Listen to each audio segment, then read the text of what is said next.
me. Well, LaToya Drake is a consumer advocate for America Online. Rory Tahari is a fashion designer and author of Lists for Life. And Sandra Smith is an anchor with the Fox Business Network. They're my power panel today. All right, so actually, Sandra, let me start with you. Now the prosecutors are considering filing a bias crime charge against these two who were behind it because the student, Tyler Clementi, who killed himself, was gay, and they were filming, basically, a gay interlude. Well, the students at Rutgers they're declaring this is a hate crime. I mean, to call this a prank, I think, is even an insult to this boy's family. It felt wrong even when I was saying it. A prank is TPing someone's home. It's sticking a hand in a hot bucket of water when your roommate's sleeping. It's not taping an intimate moment with which they discover is another man and then airing this for other students to see. This is not a prank. This is going to be declared a hate crime. For these two students, Megan, to not identify, 18-year-old students, you're old enough to know what severe consequences could result from this. But are you? Because that's the question. Like, were they to foresee that he would kill himself, that he would throw himself off the GW Bridge? No, I don't think they can foresee it. And I think one of the big issues that's not being talked about here is how depressed that Clementi must have been.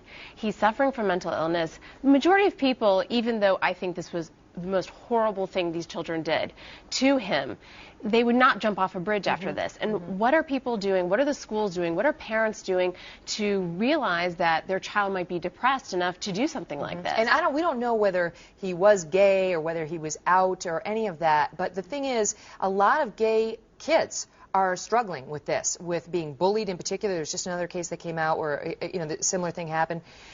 And there's no, it's dicey for the school system to offer sort of a gay education and acceptance program because parents get upset. So what's supposed to be done? And I think the reason we see that is because people don't have the same regard for cyberbullying as they do something like drunk driving. You take a drink, you get behind the wheel, you know that it's wrong. People hide behind the anonymity of the web. Absolutely. So you hide behind your computer screen, you bully someone. Universally, it's not accepted among people that this is wrong. Right. If these two knew that their faces were going to be plastered all over national news and that they were going to be held up for public ridicule. They did it with malice and forethought. They knew what they were doing. And not to mention, this was his roommate. This wasn't just some random other student or these two students that learned who this kid was that day. This was his roommate. And he was sweet. He was shy. But now I have to ask this because now I've got a 1-year-old, right? And you've got kids, I know. What do? You send your kids off to college?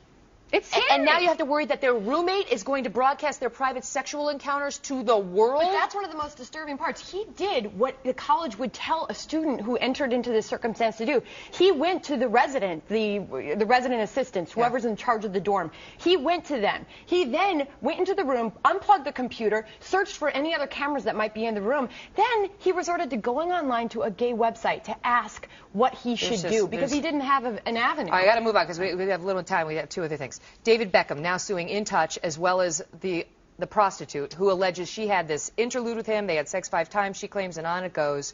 I mean, is it just targeting celebrity? You're a celebrity. I'm sorry. You guys, ladies, Tahari? This is the woman behind Tahari. I think where there's smoke, there's fire. And it's hard for me to believe this man is still having sex with Victoria. It is? Yeah. It's hard to believe he wants her.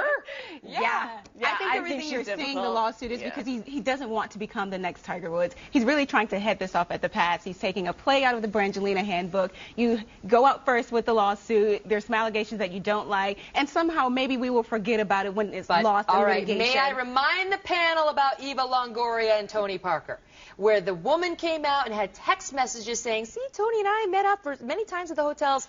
Lies. It was all a lie. It was proven a lie. And that's the one thing. And I'm going to stand out. I'm going to say I don't buy it. I really don't. Unless these women are able to produce. And I don't think it was very.